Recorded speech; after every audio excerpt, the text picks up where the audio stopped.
ध्यान परमात्मा में लगा के रखता है, सारा दिन उसी का नाम चलता रहता है। तो आप कहीं भी होते हैं, कहीं भी बैठे हैं, पर मन परमात्मा में टिका रहे। लोग महलों में रहते हैं, बड़ी बड़ी चीज़ों में घूमते रहते हैं, पदों में, धन में, और उसी में ही मन को रमा के रखते हैं। ऐसे व्यक्ति के पुण्य कभी भी संचित नहीं होते, नहीं परमात्मा उससे कभी खुश होता। परमात्मा उससे खुश होता है कि जो कहीं भी बैठा है लेकिन हर समय उसी ईश्वर के ध्यान में है। कहते हैं कि एक नगर में एक सेठ रहा करता था, बहुत नाम था उसका, बहुत वर्चस्व था। अब नगर का सेठ बड़े बड़े महलों में रहता और बड़े बड़े समारोह किया करता था, बड़े बड़े प्रोग्राम करता। तो वहाँ के जो सम्राट थे वो भी उसके समारोह में, उसके प्रोग्राम में आया करते थे। अब सेठ का इतना नाम, और राजा भी आ रहा है, मंत्री आ रहे हैं, तो बहुत बड़े बड़े लोग उसके समारोह में आया करते थे। अब वो जो सेठ था वो समारोह में, प्रोग्राम में तो बहुत खर्च कर देता, लेकिन जहाँ पर दान करना है, पुण्य करना है, वहाँ पर 1 रुपया भी निकाला नहीं करता था। कंजूस था, लेकिन बाकी चीज़ों के लिए, जहाँ शो ऑफ करना है, जहाँ उसके अहंकार की तृप्ति होती है, वहाँ पर ज़रूर पैसा खर्च किया करता था। तो उसने वहीं पर पैसा लगाया जिंदगी भर, जहाँ से उसको मुनाफा मिले। राजा के स्वागत में लगाया, जिससे और कारोबार मिले और धन मिले। राजा खुश होगा, प्रसन्न होगा तो और धन देगा और पैसा देगा और कारोबार में वृद्धि होगी। तो उसका पूरा जीवन ऐसे ही बीत रहा था। तो बड़े बड़े जब समारोह होते और भोजन थोड़ा बहुत बच जाता, तो उसके जो लोग थे वो क्या करते, उस भोजन को बाहर जाकर फेंक देते, या कोई गरीब दिखाई देता तो उसको दे देते। उस सेठ के महल के सामने एक मंदिर था, जिसके बाहर एक फकीर बैठा करता था, एक भिखारी था। तो कभी कभी समारोह से बचा हुआ भोजन उसको भी मिल जाया करता था।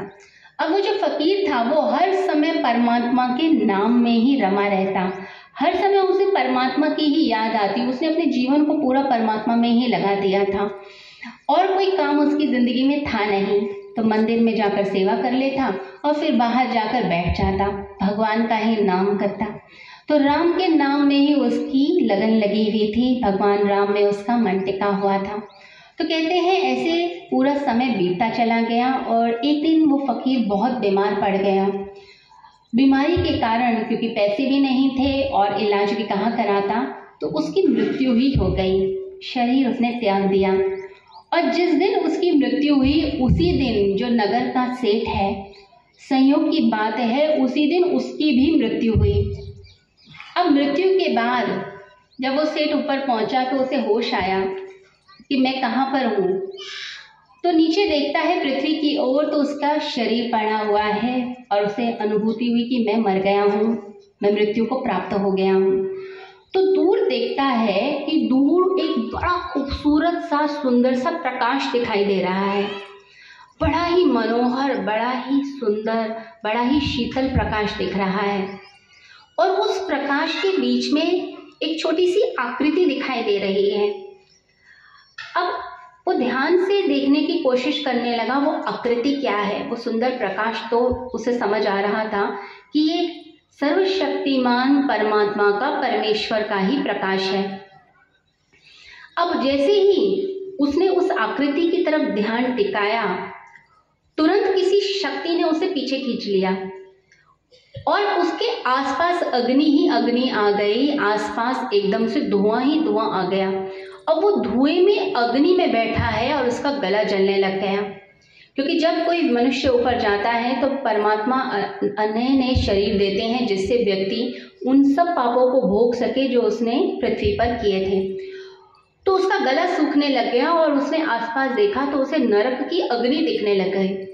अब नरक की अग्नि देखकर वो परेशान हो गया कि ये क्या हुआ, मुझे तो स्वर्ग जाना था, मैं नरक कहाँ आ गया।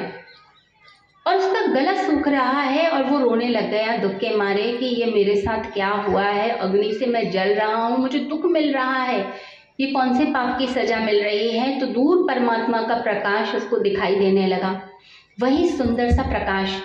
अब उस प्रकाश को देखकर वह जो सेठ था वो जोर जोर से चिल्लाने लगा कि परमात्मा, तुमने मेरे साथ अन्याय कर दिया, जैसे लोग यहाँ बोलते हैं कि परमात्मा जो है, मेरा तो भाग्य ही ऐसा है, भगवान मेरे पे दया नहीं करते हैं, दूसरे का भला हो रहा है, मेरा भला नहीं हो रहा। तो वही आदत उसकी वहाँ भी गई। तो वो जोर जोर से चिल्लाने लगा, परमात्मा तुमने मेरे साथ अन्याय कर दिया, ये तुमने मेरे साथ क्या किया, मैं तो एक बहुत बड़ा सेठ, मेरे पास इतनी संपत्ति, मेरे पास इतना धन, मुझे तुमने नरक में डाल दिया, मुझे तो स्वर्ग में होना चाहिए। और भगवान पे चिल्ला चिल्ला कर दोषारोपण करने लग गया। फिर उसने उस प्रकाश के बीच में जो आकृति थी उसकी तरफ ध्यान दिया तो देखता है कि अरे ये तो कोई जानी पहचानी शक्ल दिखाई दे रही है।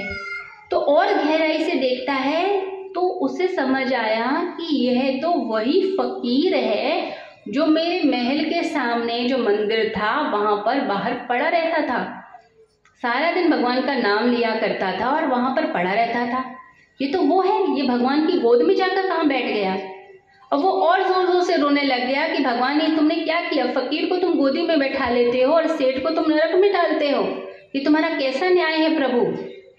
और चिल्लाने लगा और उस फकीर से कहने लगा कि तुम आओ मेरे को जाके पानी दो। इतना दुखी हो गया, इतना व्याकुल हो गया और चिल्लाने लग गया, परमात्मा से जोर जोर से पुकारने लगा कि तुमने क्या किया। और जब वो चिल्ला रहा था उसी समय परमात्मा प्रकट हुए।